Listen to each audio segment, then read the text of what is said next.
Good morning, ladies and gentlemen, and welcome back to Essential Conversations. I'm Suzanne Sherkin. Glad you could join us this morning. Every time you tune in, I always say I have an interesting guest, and today is no exception. I have a very interesting guest with me today, and I'm very happy to introduce Tim Cork. Tim is a fine young man who's been around the advertising, motivational speaking, coaching industries for a very long time, and he has some great wisdom to pass on to us. I met Tim about 2 years ago at a speaking event and have never forgotten the power and the influence that he had on me, which is why Tim is with us today. But before we talk about what Tim has to say, I want to tell you some of his interesting background.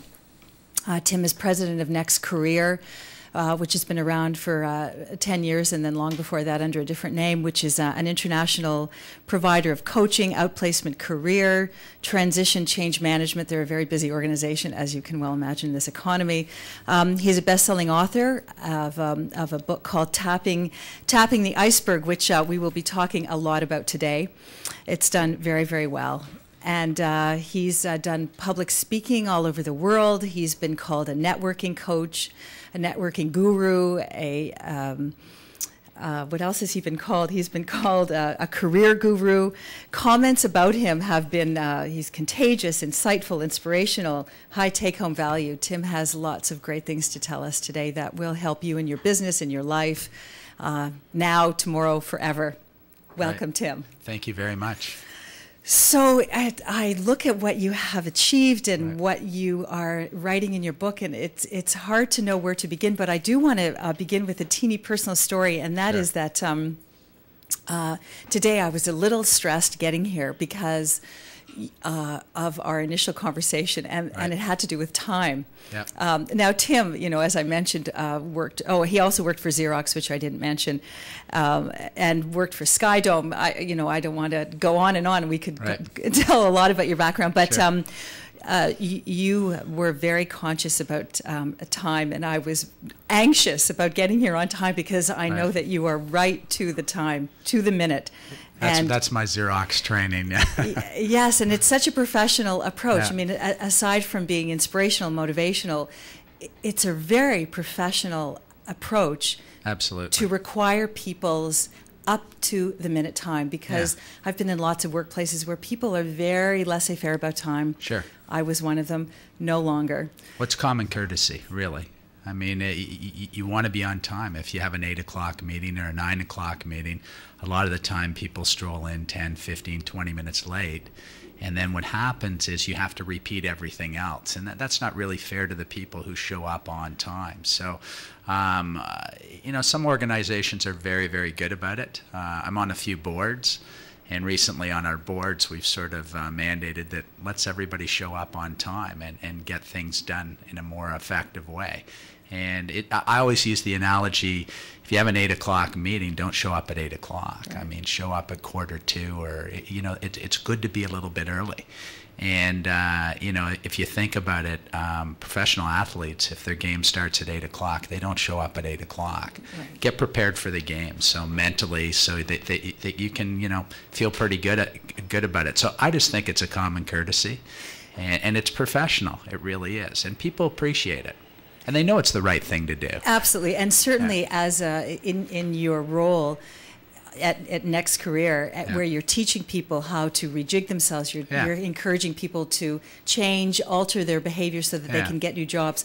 Absolutely. This is a key goal for people, to not only be on time, but to be early. Yeah. Key things. Be the person who's known as being on time, and be the person who's known who returns their phone calls. I mean, it's a pretty good thing to do. Wow, that person always returns their calls. That person's always on time. And people go, wow, I'd like to aspire to be like that person. But it's common courtesy. It makes a lot of sense. And that's a perfect segue into one of the key points that you make in your book, which is about first impressions. Right. Because first impressions are everything, and as the saying goes, we don't get a second chance to make a first impression. Yeah. Well, as Canadians, I think we're pretty polite, so sometimes we do give people a second chance. But if you don't, Malcolm Gladwell's written some great books. The Tipping Point, most recently Outliers, but he also wrote a book called Blink. And the whole premise of the book and what the book's all about is the 2-second, sort of 2-second frame that, first impressions are instantaneous. Likability factor happens pretty quickly. So if you don't nail it, then you got to spend the next 30 seconds or 30 minutes or 30 years trying to bring them back. And I'm sure that's part of the coaching that you do at Nexus. Yeah. Which is when you go into a job interview, before you get into a job interview, before you have the opportunity of being in a job interview, it's that first impression of how you come across. Yeah, and do your homework too. So first impressions are powerful because we always say, companies don't hire people.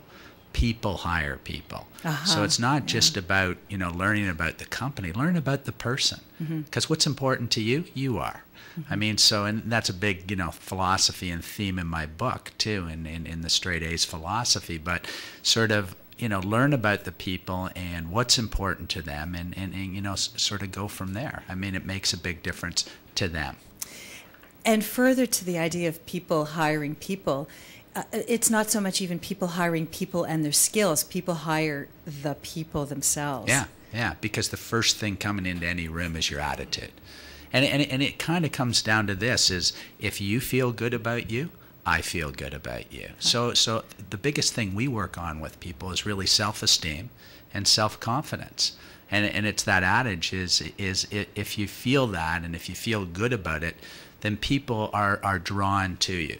I mean, it's like, I think we talked on the television about Pike's Market in Seattle, the fish market, right? Yeah. So you go to this special fish market in Seattle, and normally people don't like to hang around fish markets. They don't go to fish markets to get the mojo flowing. But this particular market is, the people are very involved. They're passionate. They love what they're doing. They're juggling fish heads. They're they're having throwing fun. the fish around. Yeah, it's cool. And then, if you love what you're doing, you're passionate about what you're doing, that's genuine enthusiasm. When it's genuine, it's contagious. And that's the magic. So you got to find your fish market. What's contagious about you? What do you feel good about? In fact, there was a book written about that. I've forgotten the name of the book about the fish market. It's called Fish. Oh, Fish. Yes, exactly. Yeah, right. Yeah, so by simple. Stephen London. Right. Yeah. Yeah, So it's all about, and it coincidentally, their next door neighbors is Starbucks.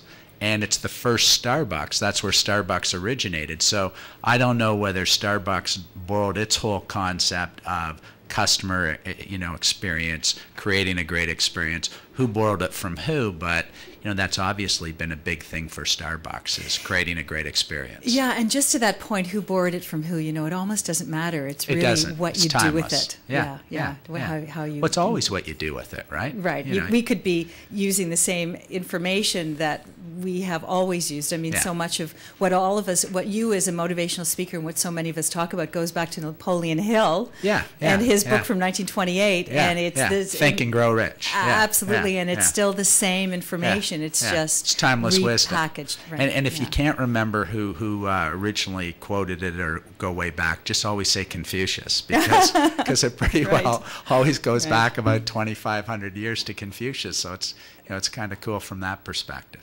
So we've sort of been talking a little bit about some of the philosophies in your book, and I'd like to talk about that. Sure. So your book, Tapping the Iceberg, I'll just show it here. It's Tapping the Iceberg, Achieve Straight A's in Life Through Attitude, Aptitude, and Action. It's a great little book that is filled with snippets of motivation and inspiration and strategies and little nuggets. It's really great. One of the key things, of course, is your attitude, as you talk about having a straight A attitude and how you can create your attitude every single day. Yeah, and the straight A's are very powerful. First of all, the iceberg, tapping the iceberg, is a great metaphor, because so many people spend time above the surface, yet an iceberg about 90% is below the surface. That's a great metaphor. And life's about 10% what happens to you, and then about 90% how you react to it. Because stuff happens to everybody. I mean, we're in that business where people are going through transition and everything else. So it comes down to, Pike's Market and all these places is you choose your attitude every day. It's not the person who cut you off in traffic. It's not your next door neighbor. It's not your family. You decide. You make that decision every day. And then the philosophy of the straight A's, attitude, aptitude, and action, it's like a combination lock. I mean, who doesn't want to get straight A's? And in a combination lock, this is the combination for success and abundance in life. So when in any combination lock, you need 3 numbers. You can't open it with 1 or 2. So it's not just your attitude, and it's not just aptitude or knowledge, and it's not just action. It's the combination of all 3. But attitude is absolutely the big one. I mean, that's where people are that's leaving the lasting impression. So it's not just first impressions, it's lasting impressions. Mm-hmm, It's actually our, when you walk into Next Career, our receptionist, she has a pretty cool title. And her title is Manager of First and Lasting Impressions. Oh, that's great. That's a cool title. Manager of First and Lasting Impressions. We should all be that. Yeah, absolutely. Nobody wants to be a receptionist. They want to be a manager of First and Lasting Impressions. Yeah, and you got to make sure that person sort of personifies that. And she does. She's phenomenal. So that's kind of cool. And when she sends emails out, at the bottom, people always fire emails back and say, that's a cool title. And they go, yeah, we should all be that. And of course, that's recognizing what we all know. If we've worked even a day in the workplace, we all know that the key person, the first person that you come in contact with, is the receptionist or the person answering the phone. Yeah. And they're the ones who put the face on the organization. Absolutely. And so many people, I think, kind of get that piece wrong, or they don't realize, like, it doesn't matter. I mean, everybody's on the same playing field. Right. So when you walk in, we would always encourage at Next Career too, when you go through interviews or when you go into companies, is get to know lots of people. When you walk in the door, the receptionist knows most of the people. And if that person's been around for a while, a lot of the time they're the quarterback. They're basically running things. Yeah. And, so be courteous, be polite. Be engaging. Ask some good questions. Find out how they're doing. One of the first jobs I got, one of my favorite jobs I got was an editor of a magazine, and I didn't know very much about the magazine, and I remember going into the office 2 hours ahead of time, looking at the magazine, and just talking to the reception for an hour. I found out everything about the editor, about what, and so she revealed to me how there had been 40 applicants before me. Wow. What he didn't like. By the time I got in there, I was prepared. Perfect. Got the job. Yeah. And guess what? That was your best ambassador. It's like your disciple. It's like they're part of the team. Yeah. And I like to tell stories and stuff like that. But a number of years ago, I was interviewing for a job. And this is all to do with first impressions, but I was having some fun. So I was interviewing for an opportunity to head up a company for Canada. And I knew I was one of the final 3. So I got called to come down for the interview. The person who was hiring me, or I would be reporting into, was the CEO for North America. So I phoned ahead of time. And also the head of HR was up here too, from the U.S., from New York. And I phoned ahead of time, and I just I said to the people, it was being done through a search firm, and called them ahead of time and said, "What's he wearing today?" And they thought that was pretty funny. And I said, no, I'm dead serious. So, to your point, I started engaging them. They became part of my cheerleading squad, saying, okay, this is funny, Tim, but where are you going with this? And I said, no, seriously, what's he wearing today? So they said he's got a navy blue pinstripe suit on. And I said, cool, I've got one of those. I'll be wearing one of those today. And I didn't finish there. I said, okay, so what color's his shirt? They go, come on, Tim, come on. And then, they're figuring at this level, somebody's going to be heading up a company. This is kind of a little bit crazy, but not at all, because you kind of want to find out what the people are all about. So they said he's wearing a blue shirt, and he's got white French cuffs and a white collar. And I said, I don't have one of those, but guess what? I can hit Harry Rosen's on the way down and pick one of those up. And I did. I said, just one more. What color's his tie? Wow. And they said he's got a salmon tie on today. And I said, don't have one of those, but I've got a red tie pretty close. So the moral of the story, or the key component here, is I get down there. The interview went very, very well. And I would always say to people when they're interviewing with other people, make sure you have some good questions. I knew lots about him. I knew that he loved tennis. I knew about his wine cellar. I knew his previous jobs. I knew his wife. Lots of great things. Fabulous. Ask questions about him because, again, he's the hiring person. What's important to him? He is. Yeah. And so went through the interview, and then they called me after, and I understand this is kind of how it went. I got the job. And I'm not, you got to try it at least once. I'm not saying this is what you always do for an interview. As a matter of fact, with women, that probably doesn't work well. No, in fact, you won't even be let into the room. Right. Look at, she's wearing the same outfit as me. Bye-bye. You know, where did you get that? Yeah, you know, exactly. so it works differently.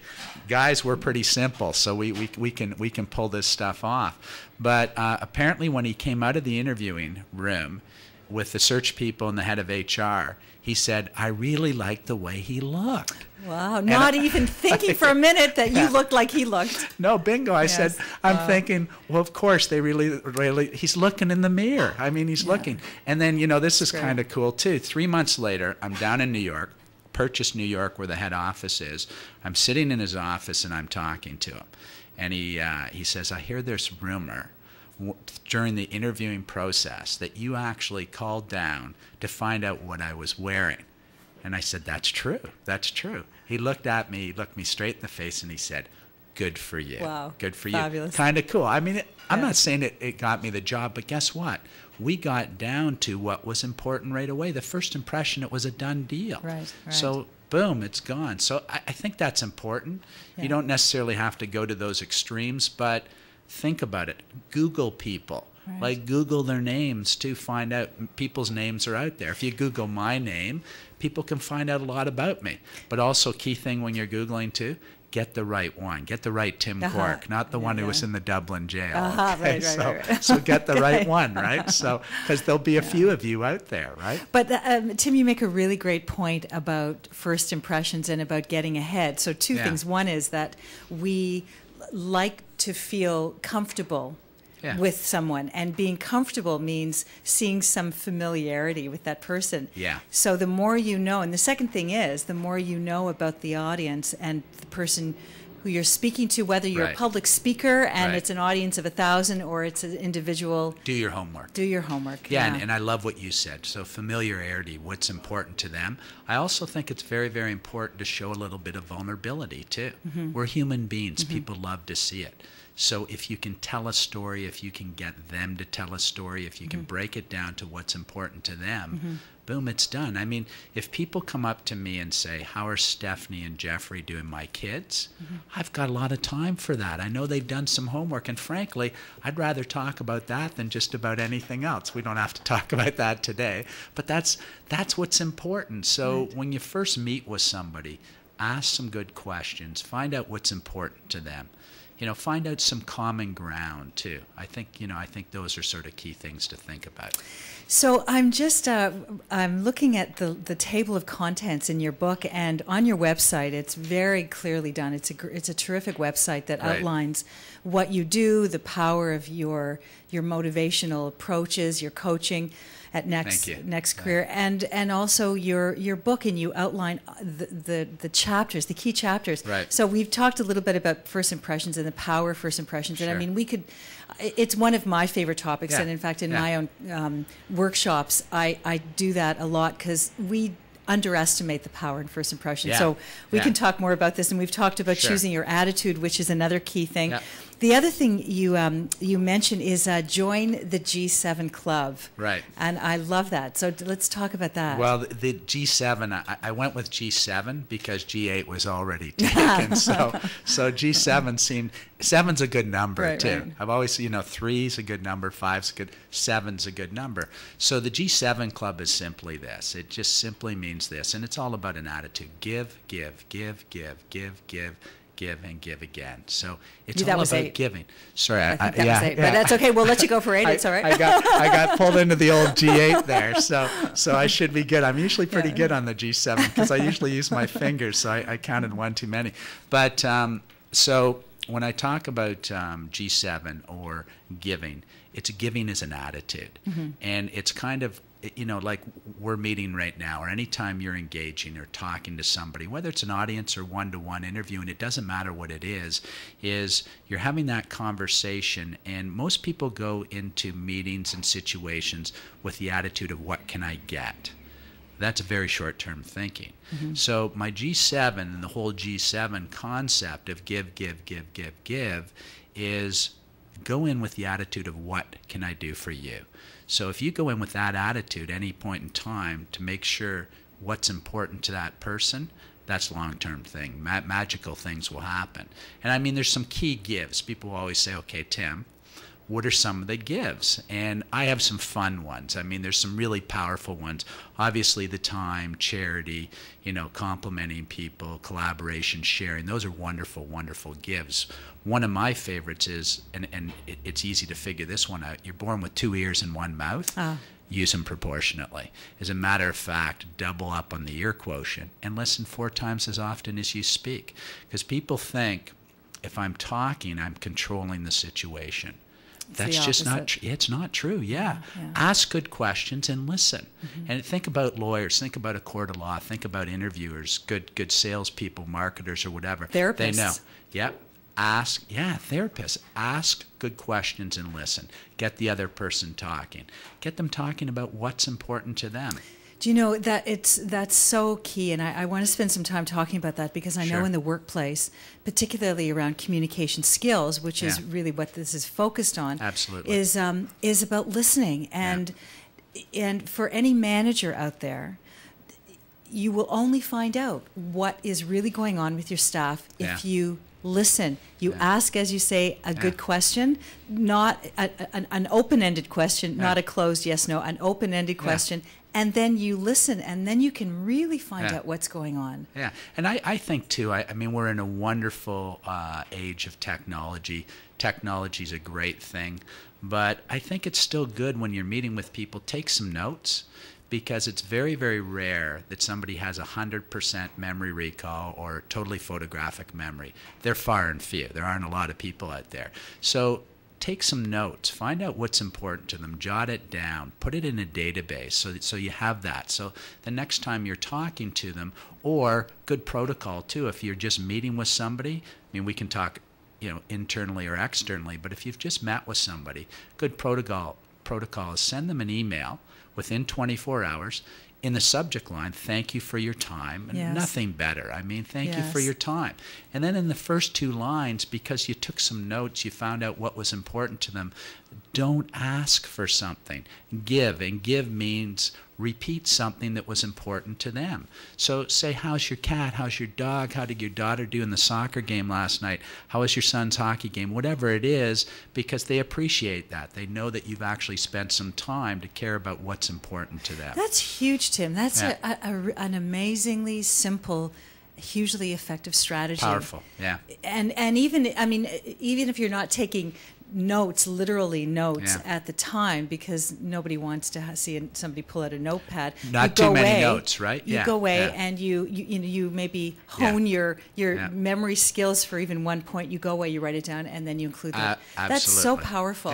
Yeah. Repeat things to people. Don't people love to hear what's important to them repeated back? Absolutely. Because all of us, even people listening, and you're listening, I'm listening, while we're asking the question constantly, why should I care? What's in it for me? What does this have to do with me? Why should I pay attention, etc.? Exactly. That's the tape that we're all running through. And that's what kind of messes. That's where we're not so natural. We're always thinking about, that's where, let some vulnerability come out. Tell stories. Find out what's about them. Get them talking. Mm-hmm. I mean, people like to talk. Mm-hmm, mm-hmm. So it doesn't matter whether, people are pretty outgoing or they're introverted or whatever. Mm-hmm. If you ask the right questions and you mean it, they'll start talking. Do you know, you mentioned the word vulnerability a few times, and I just want to talk about that for a minute, because I know that that's a really important piece.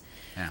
It's and how I translate that in my own work, in giving communication workshops, is to create safety, is to create a safe environment. Good word. Yeah. And so creating an emotionally safe environment in the context that I've come to understand it, is to allow people to reveal their imperfections, to reveal their vulnerabilities, and to just say it and allow that to be said and know that it's going to be okay. Yeah, because the barriers go down. Yeah. And that's why, I think anytime you meet with somebody I always say, find out a couple things that are important to them. Find out something you have in common. As they say, common ground, the barriers go down. Mm-hmm. So if you can find out something in common, I mean, that's sales 101, that's branding 101, is, find out something that the two of you can actually relate to. And the only way to do that is ask some questions. Because if you just go boom, boom, boom, it's all about you. Mm-hmm. And it's not. No. And the other ones is compliment people too. Right. But it's got to be genuine. So we're going to take a break now, and Sure. when we come back, we're going to talk about some of the really powerful lessons you have to teach around networking. Good. Specifically. So we will be back in a minute with Tim Cork, a networking guru, coaching guru, and all around motivational great guy. We'll be back. Stay tuned to Essential Conversations. Thank you. Teenagers love the cyber world. It's their world, their space. Nobody judges them. Nobody tells them what not to do. So how can you protect your teenager from questionable sites and contacts? From cyber criminals? From cyberbullying? From hackers? The answer is easy content control. Software that allows you to monitor and block access to sites you choose. You can also select a list of words which, once detected on a website address or search, will block your child from going there. Easy content control is the smartest, most intelligent way for you to monitor and block PC and internet content. To find out more, go to www.easypcparentalcontrols.com. This website details 3 levels of computer safeguards for your child. They've made it easy. easypcparentalcontrols.com. This is Dr. Ben Johnson from The Secret, and you are listening to thatradio.com. I'm Connie Fogle, leader of the Canadian Action Party. Go to our website called www.canadianactionparty.ca, and I'm so fortunate to be in this station called thatradio.com. Hi, this is Dr. Joe Vitale, author of Expect Miracles. You're listening to thatchannel.com. Hi, I'm Suzanne Sherkin, the host of Essential Conversations. I'm very happy to tell you about a small business event you will not want to miss. The Committed to Growing Small Business Tour is coming to your city, being offered by Silver Lining and its partners. Join Carissa Reniger, founder and president of Silver Lining Limited, for a free 3-hour seminar where she'll guide you through creating and executing a 1-year action plan. Now, this is an action plan that'll take your business from survival to success. Bring a friend and be eligible to win a free BlackBerry smartphone. And everyone who attends will leave with a great new set of tools and resources that'll help you continue to grow your business. You'll also have a chance to win other great door prizes from our partners. Regularly priced at $1,000, the workshop offered by Silver Lining and its sponsors is now free. So, visit www.silverlininglimited.com today and find out when the tour will be in your city. RSVP soon as spots are limited. The tour runs now through June 16th. Welcome back, ladies and gentlemen, to Essential Conversations. I'm Suzanne Sherkin, and I have the pleasure of speaking with Tim Cork, who is president of Nexus. Next Career. Next Career. Former operations manager of Skydome, motivational speaker, world-class coach. Thank you. And author of best-selling book, Tapping the Iceberg. So when we left, we were going to talk about networking. Networking is key for us all in this economy when we all need to make connections. We all need to really become more connected, more broader based in our approach. So what are some of your nuggets? Well, first of all, a lot of people get confused when somebody brings up the topic of networking because it seems complicated to a lot of people. And I think one of the things, first of all, is let's define it. I mean, let's get some clarity, which is a wonderful thing to do, and awareness about what it really is. And the word networking's not going to go away. It's a generic term. It's like Kleenex or Xerox or, you know, all those generic things out there. And but if you really think about it, networking is simply just connecting with people. And that's all it is. So you could take the word, stick it over here, and just replace it with the word people. And any form of connecting with people, and whether you're on LinkedIn or Facebook or email or instant messaging, face-to-face, phone, whatever it happens to be. And there are and getting countless. Connected like that is key for business. And as a matter of fact, networking is such a huge part of not just finding your next job, but while you're working, just making sure people are aware of who you are, what you're all about. So going to events, getting yourself out there. And it sort of comes down to, you help me to help you. Well, the best way to do that is get out there so people know what you're all about. So about 70 to 80% of finding your next job is through networking. And so if that's the case, then you got to be spending that much time doing that when you're out in the job market. And in these times, a lot of people are out in the job market, but it's continual. It's, you know, you got to be doing it all the time. I get asked this question quite a lot: is there sort of a statute of limitations? If I haven't talked to somebody in 5, 10, 25 years, gee, I don't feel very comfortable calling them. Well, guess what? They haven't talked to you either. As a matter of fact, when you're in touch with them, there is no statute of limitations on it. You can make the call anytime you want. And that's a good point, because so many of us are, you know, we're afraid to make that call. Yeah, They think, you know, they're going to be suspicious. Why are they calling? And that fear, it's that fear factor. It's the fear factor, and it's like, oh wow, this isn't going to be very comfortable. We haven't talked in years, and yet you know what? You're kind of letting them off the hook a little bit. They're actually relieved, and they're kind of going, this is good, because they wanted to reach out, and you made the first call, not them. Yeah. So there is no limitation. There is no time frame. And then the other key thing to think about, and we talked a little bit about it earlier, is I don't even call it networking. I call it net giving now. Net giving. Because net giving takes the work out of networking. And it's simply that whole thing we talked about earlier, the G7. It's just give to people on a continual basis. The attitude of, what can I do for you? So net giving is simply, and that's long-term thinking, because I'm not saying you don't ask, but you got to earn the right over time. And I think people are a little bit like a bank account. I really think they are. And you got to think about it this way. If you're sitting there going, withdrawal, withdrawal, withdrawal, withdrawal, withdrawal, I mean, what's that called? That's called deficit, right? Yeah. So if you're going like this, deposit, deposit, deposit, deposit, deposit, and then down the road you ask for something, guess what? They go, of course, Do you of know, course. Tim, it's a really great philosophy, and it's an approach that works with all kinds of things. One of the things I do in my coaching, my workshops also, is to do conflict management. And it's exactly the same thing I teach too. Wow. With conflict management, to avoid conflict, you spend time in the workplace with your coworkers, your colleagues, your superiors. Smart. Creating relationship. Creating relationship, so that by the time the conflict arises, the relationship has already been tended to. Good. And then the conflict isn't nearly as difficult to overcome. It's the very same philosophy. Yeah, because you know what? You're building up the bank account. Yeah. You know, you go and you go, wow, how does it look? Right. Your balance sheet looks pretty good.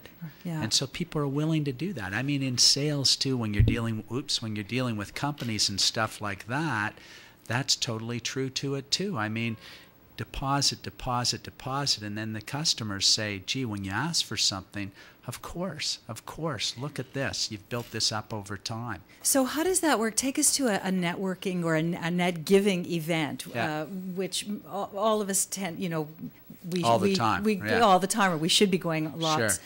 Just to make connections with people. So how would it actually work? You meet somebody in a big event you don't know. You have your card, they have their card. But you're there to make connections. But how does that net giving actually look? Well, I always sort of relate it to if you're running an event or you're running a party, you're the host or hostess of a party. you have a certain demeanor, you have a certain attitude, you have a certain way you come across. You're actually pretty excited, you're pretty positive, you're taking care of people during that event, that party. So now let's turn this around. Let's be the guest walking in. So you're the guest walking into an event or party. You tend to go to your comfort zone. So you see some people you know, you tend to hang out there, and that's kind of okay. Not really, but it's kind of okay. But this would be my challenge to everybody. So all our listeners, you and I and everybody else, is be the host. Be the host every day. Host is an attitude. I mean, I'm not saying take over other people's parties or events, but when you're in situations, when you're networking or whatever, if you carry yourself with a certain attitude and come across really positive with sort of a host mentality, again, magical things are going to happen. And what does that mean exactly, a host mentality? Well, host is the attitude, again, of when you're in all the things we've been talking about, from the attitude of giving, asking them, finding out what's important to them. I think, too, when you go into these networking events, so often we go in and we think, quantity, quantity, quantity. How many people can I talk to? We're always worried about a whole bunch of people. Well, quantity's good, but quality is very, very powerful. So I think the idea is that talk to fewer people and get to know a little bit more about them. It's like the iceberg analogy in my book. How do you tap into that huge potential below the surface? So what's important to them? Find out what's important to them. So again, you learn quality through quantity. But to just sit there and sort of skim the surface, where you're just above the surface, the tip of the iceberg or whatever, hitting person after person after person, finding very little about them, that's not the right way to go about it. So can you take us, drill down to specifically a meeting? Let's say I'm at an event and I immediately gravitate to people I know, comfort level, feel okay in the room. I leave them. I enter a threesome or a foursome standing. I don't know them. I introduce myself. How does that net giving look? How does it look that I would communicate with them, have a conversation with them so that I'm giving? How does that sound? Ask questions. So first of all, you should go in, if they're already talking, you can step in and just sort of say hello and listen for a while and figure out, where are they going from, where are they coming from, right? So from that standpoint. So, step into a situation, and then once you have the opportunity, ask a few questions. But keep them talking. So often we make the mistake that we think we have to get in and we have to talk right away. But again, the real power is to ask good questions, get them talking about what's important to them, themselves, events and everything else. And, people will come out of meetings, and if they've done most of the talking, they'll walk out of the meeting and they'll go, wow, good event, good meeting. Right. Of course it was. You spent most of the time talking about you. So, a technique, and I don't know if it's a technique, it's because it seems to come naturally, but maybe it can be called a technique. Yeah. I find that when I go to places and I'll go to see a group of women, instead of talking business, I comment on her jewelry, on her style, on something about on them personally. Yeah. And so that's how I find, personally, I enter in the conversation on a personal level, and then it takes look for hints. So look for simple hints. I wear different bracelets and stuff like that. I mean, right now I have this bracelet on that says "Live Strong." It's Lance Armstrong. They've sold over 60 million of these. Each $1 for every one of these sold goes to his Live Strong Foundation for cancer. So if I walk into a group and I notice somebody's wearing that bracelet, I could talk about a few things. First of all, I could talk about Lance Armstrong, cycling, his book, It's Not About the Bike, or we could be talking about cancer. Why are you wearing the bracelet? But key thing, and I think you hit on it, is look for little clues around people. Compliment them. Again, it's got to be genuine, or don't do it. Otherwise, it's gratuitous and nobody wants to hear that. And that's a killer. I mean, people go, nice, thanks for the comment, but we know you don't mean it. The inside voice is going on. So I think you look for the little hints. You look around people to see what they're wearing, what they're talking about, what their interests are, and get them going in that direction. Absolutely. And then it will naturally just evolve. Sure it will. Yeah, and that's when you find some common ground too. Great. Because all of a sudden you'll find something that the two of you have interest in. and you're off to the races. So you have been called by the Globe and Mail has called you a networking guru. You've been called a career guru, and so these little nuggets really help to make people feel more comfortable and natural in being in the workplace and connecting. Yeah, I mean, it's just so critical, and you know, as we talked about earlier on, networking, just connecting with people. Yeah. So it's not this big thing out there to be worried about or be fearful for or whatever. And again, it's giving, it's net giving. And this is a good segue into one of your next chapters in your book called Achieve Your Goals. Yeah. Because this helps you, because no one can achieve their goals on their own. We need community, we need support. Absolutely. We need to be part of a bigger whole. So how does that help move into your own goals? Well, I think there's a lot of ways of doing that. I mean, first of all, you can't hit a target you can't see. And you know, so you got to put something out there that you can see. So, you know, at NextCareer, we run workshops around that. We run events, and goals are the foundation for everything. Because here's the power of goals, too. The power of goals is when you actually set out a goal and you achieve it, how do you feel? You feel pretty good. So this is all about self-esteem and self-confidence and feeling good about you. We set goals because when we hit them, we feel pretty good about what we're doing. So we have to have it in a lot of different areas. I mean, it's absolutely critical to what we're doing. There's a great quote, and it's a quote I love, and it says, "The past is history, the future is a mystery, today is a gift. That's why we call it the present." The past, it's done. It's history. We learn from it. And I mean, rejection's good stuff. Fear's good stuff. You know, failure's good stuff. If you learn from it, it's just experience. I mean, it's like what Dr. Seuss always says, too, and we can talk a little bit about one of my favorite books. But you got to have goals. The future, you got to plan for it because, as I said, you can't hit something you can't see. But part of the whole goals thing and realization is set them out. But again, the only thing we really control at any point in our lives is right now in the present. And you also talk about the importance of just having fun in everything you do. Yeah. And that leads you to, you know, your Dr. Seuss. I know that you love reading little snippets of Dr. Seuss. And I do. So I see that you brought a book. I'd love to know what you want to read from it. Well, I brought you a present, and I think it's one of the greatest books ever written. It's called "Oh, the Places You'll Go" by Dr. Seuss. And it's got lots of good things in it, but you know, Seuss kind of gets it. He gets what it's all about in life. The book starts off like this. It says, "Congratulations, today is your day. You're off to great places, you're off and away. You have brains in your head, you have feet in your shoes. You can steer yourself any direction you choose." Perfect. It's all about choice and attitude. And he goes on in the book, and you know, you go high in the air, you go down. We spend some time down in the valleys. He talks about the waiting place. I mean, who hasn't hung out in the waiting place? We all hang there from time to time. And he kind of ends it off really, really nicely, too. And he says, "Yes, you will succeed. Yes, you will indeed. 98.75% guaranteed." In the fun Seuss fashion, it's not 100%, but you can get pretty close. So it's great. It's fun. You got to let your hair down occasionally. I mean, I have a good story. I don't know if you have time for it.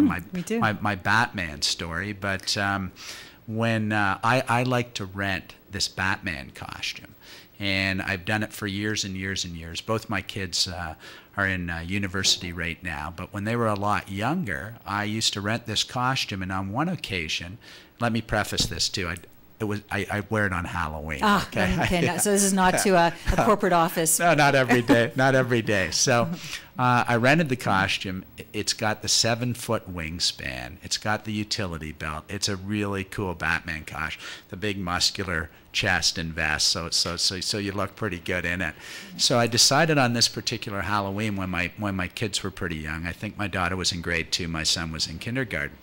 Got them dressed up. My daughter was a fairy princess. My son was a Ninja Turtle. I put on the Batman costume. We got into the car and I drove him to school. And I had a black car at the time, so I had the Batmobile going on. So I got them to school, and I was thinking I'll just let them off. And at the time I was living in the Lawrence Park area in Toronto, but I was working up in Markham, so I had a bit of a drive. So Figured I'd drop him off and boom, I'd be ready to go. But that wasn't the case because Batman was in the school. So I spent the next few hours walking around, hanging out with kids, going into classrooms, being the Batman at the school. Well, I was pretty late, so I had to jump in the Batmobile and make up a bit of time. So I got onto the 401, got onto the big highway, started going, and I was driving at bat speed. Bat speed. And I didn't have a special bat license or anything like that. So I was speeding pretty excessively.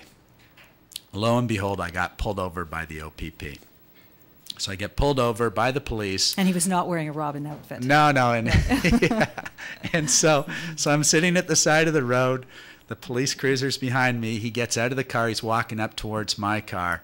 I've still got the full garb on. I got the mask on, everything else. So I'm doing check the rear view mirror, side view mirror, rear view mirror, side view mirror, trying to figure out, seeing some reactions or whatever. As he gets pretty close, I notice that he notices what I'm wearing. I pop down my window. He looks and he goes, "Where are you going, Batman?" And I looked at him and I said, "Gotham City." Now, I thought that was pretty funny. He didn't. So he said, "Okay, Batman, this I'm going to have to give you a ticket. You were speeding pretty excessively." I said, "I know that, but can I just give you an explanation? Can I just tell you the story why?" And he goes, "Yeah, this should be a pretty good one." So I told him the story. Partway through the story, he goes, "Oh, you have 2 young kids. So do I." So this is communication 101. We started talking about his kids. He said, "You know what? That's a pretty cool story. I'm going to let you go." Fabulous. So he lets me go, and he says, "But before you go, you got to take off the mask." I looked at him and I said, "Sorry, I can't reveal my true identity." Now, I thought that was pretty funny. He didn't. He let me go. So I went up to my work that day. I was working for a fairly large company. There were about 700 people in that building in Markham in the head office.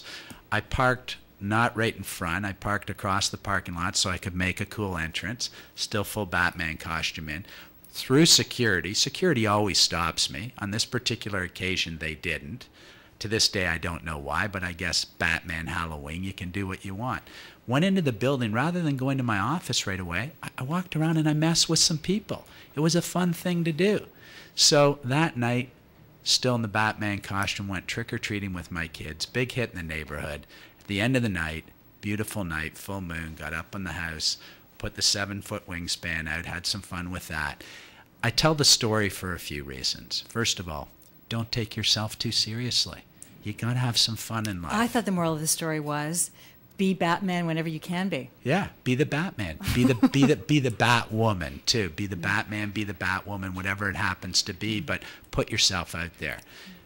Take what you do seriously. Right. Don't take yourself too seriously. And I think a good we do moral that. For life. That is a great moral, because I think we do, especially in corporate organizations when everything is so serious and every deadline is so serious. Yeah. That to just do a gag on people is just takes it all down a notch. And there's a little bit of vulnerability. There's the human side. Guess what? Too, we're all kids inside. We kind of like to do that from time to time.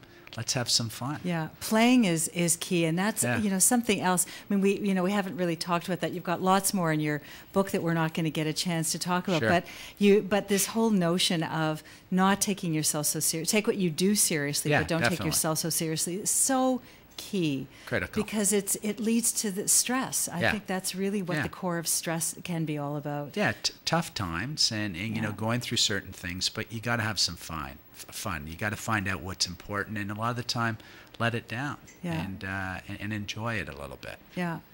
Yeah, there's so many lessons. You also talk about talk about juicing your senses. Yeah, I love. Well, we're gifted with all these wonderful senses, and one of the things that I like to talk about when I'm speaking, doing public speaking, or to small groups or large groups or whatever it is, I always say to them that on average you're only going to retain about 10% when you're watching somebody or you're listening to somebody. Mm-hmm. And that's not a great place to be. I mean, if your kid comes home with 10%, not a good place to be. No, exactly. So one of the things is, by juicing your senses, when we actually write things down and juice more of our senses, by bringing in those senses, your retention level will go up by as much as 50%. So the more you can juice your senses, the more you can do it. And, it's like books. I mean, I didn't used to be a big reader. I mean, I thought when I was going through high school and university that Cole's Notes and other people's notes was a pretty good way to do it.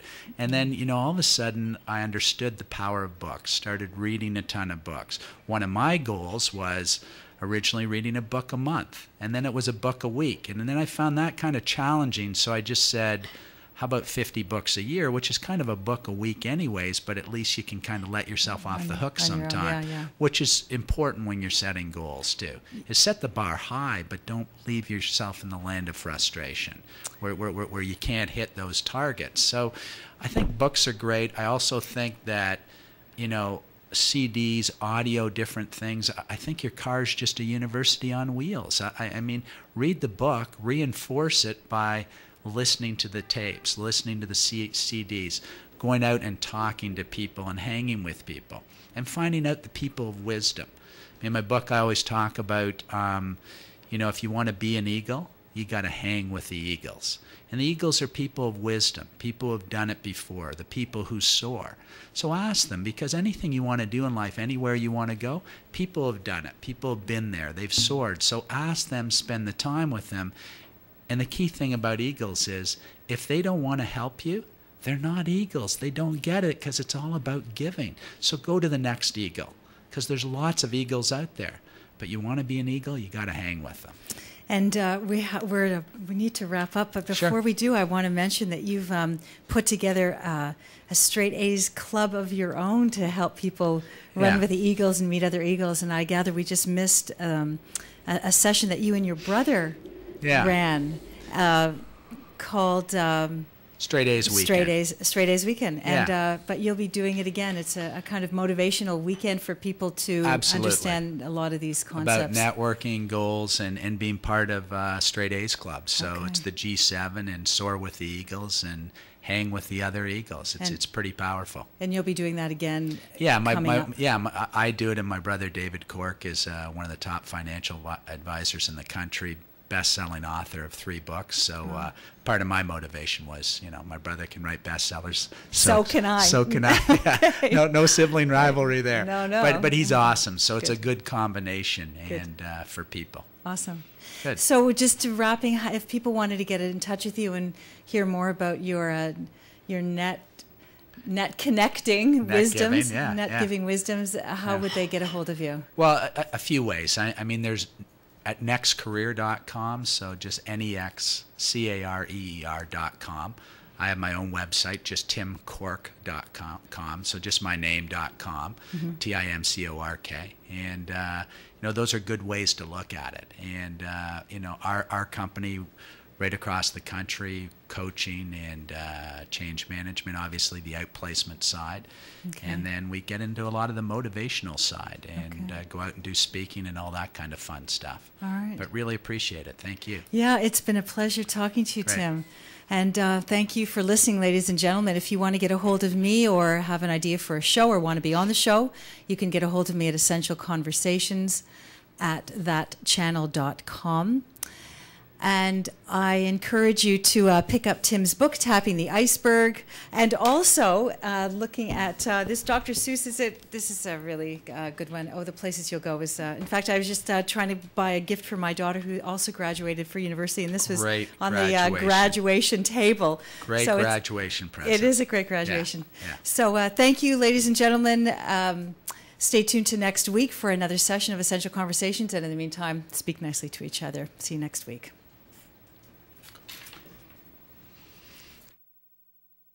Children love surfing the internet, but all the time your child is online, you both face many risks. Also, spending too much time on the internet takes away from schoolwork, reduces social skills, and leads to obesity. The solution is Easy Internet Timer, software that puts a timer on your child's internet activities in web browsing, chat rooms, and emails. As the name suggests, it's easy to use, and you'll find it at easypcparentalcontrols.com. Carefully managing internet activity is the biggest deterrent to criminals, hackers, and strangers. And with Easy Internet Timer, you're not the bad guy. The PC's in charge. To find out more, go to easypcparentalcontrols.com. This website details 3 different levels of computer safeguards for your children. They've made it easy. easypcparentalcontrols.com. visit our This is site Dr. Ben Johnson from The Secret, and you are listening to thatradio.com.